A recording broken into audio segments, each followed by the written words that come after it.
Hey guys, how you doing? I'm out of the shop today. Today I'm going to be starting a canister Damascus. Now, what I'm going to be putting in here is a piece of 1080 steel. And what I've been wanting to try for a while is a canister with 52-100 ball bearings. Well, doing some research are pretty expensive. I might found a cheaper alternative, but I know for a fact it's not hardenable steel. That's why I'm putting a piece of hardened steel in the middle of this canister. And that is metal BBs for a BB gun. And with that, I'm going to be using 1084 steel powder. Now, the pattern between 1080 and 1084 won't really show. There will be a little bit of a difference, but not a huge difference.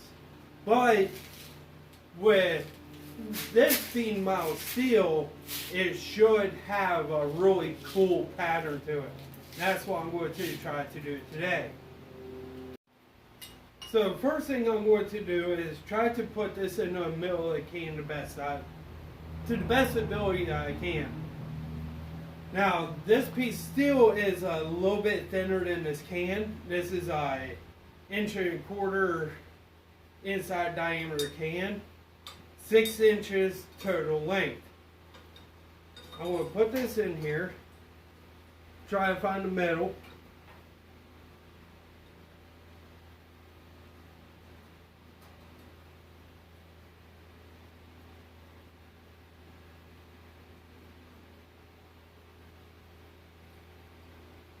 Now I got this little piece of steel here. I'm going to just shove it right in there to hold it in place. Now I'm going to take my BBs here. Now this is steel air gun shot, zinc plated. Now zinc plated, once it starts heating up, you don't really want to bring that in. It's going to be inside of a canister, so I think I'll be okay. But I am going to take some precautions when I'm heating it up and forge welding it. I'm going to have my shop door wide open. I'm going to have air blowing in. I got a fan right behind me sucking air through. So this way here I don't get sick. First thing I'm going to do is just toss some BBs in.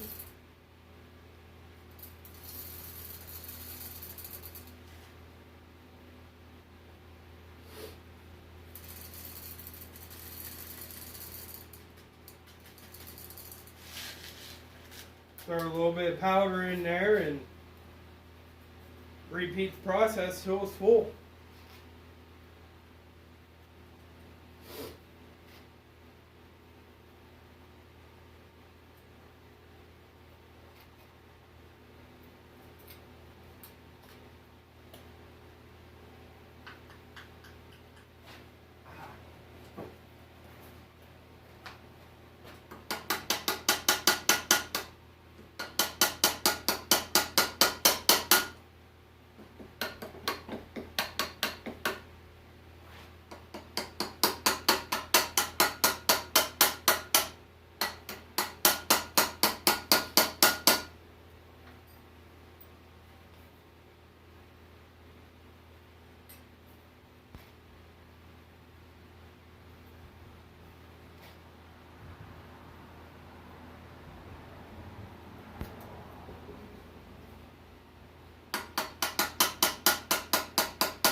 I can actually take this out now.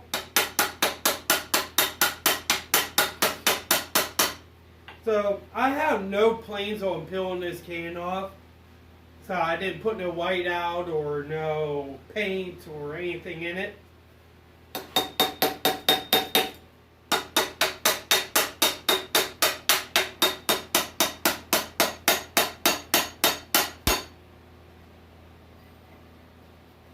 Which, I mean, I'll have to grind it off later. But what's nice about it is one thing I did learn. Yeah, I do a lot of canister Damascus. I don't know why. I really like doing it. Is the thin-walled square tubing, the real thin stuff, works freaking wonderful with canister Damascus.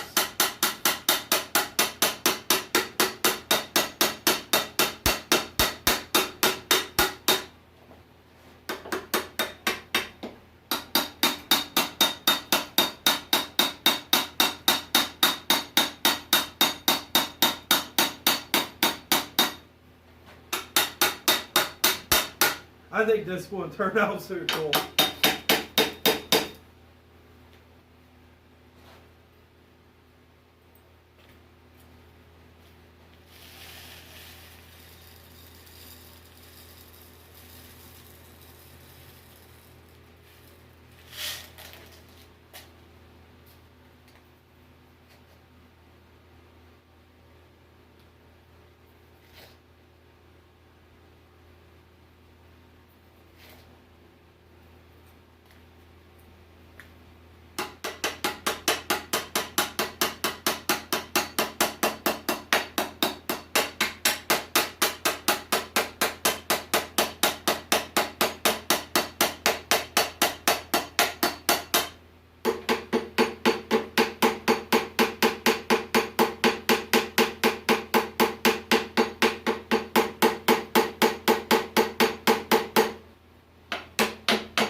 Alright, now I got that done. I'm going to fold over my tab.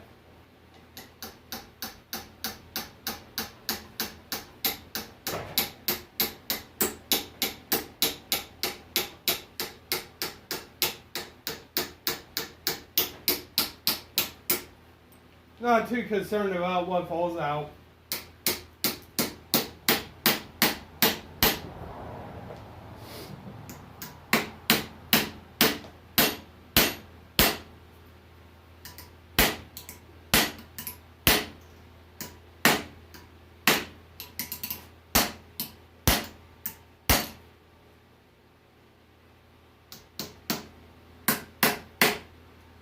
Alright. Now I got all that done. Huh. I was going to buy 2 of these. It looks like I only needed 1. I want to stop the video for a moment, turn my camera and weld this up. I don't want to hurt the lens of my camera. I'm just using a cell phone and I don't know how sensitive it is to the light of the welder. So I'll be back.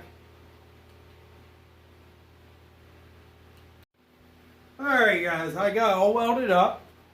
Now one thing that I do a lot different than what a lot of people do is, when I'm doing a steel core in a can, I'll mark which way my center core is going. Now where that mark is, it's not exactly accurate to where it's going to be. But I got all welded up, and I'm not the best welder in the world. I'm really not. In fact, I got a crack right there I got to seal up. With this being zinc in here, it'll throw off fumes. And it'll cause a can to bubble out. I don't want that. So I'm going to leave a couple weld imperfections in there so it has a vent hole to vent out. And hopefully I have no issues later on with forge welding. Actually, I think that's actually pretty good. But I want to go get the forge hot. Scan so far. 6-inch, inch and core wide, 1080 center core, steel BBs from a pellet gun, and 1084 powder. See what we get. I'll be back once the forge gets hot and I get ready to forge weld.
forging for a day.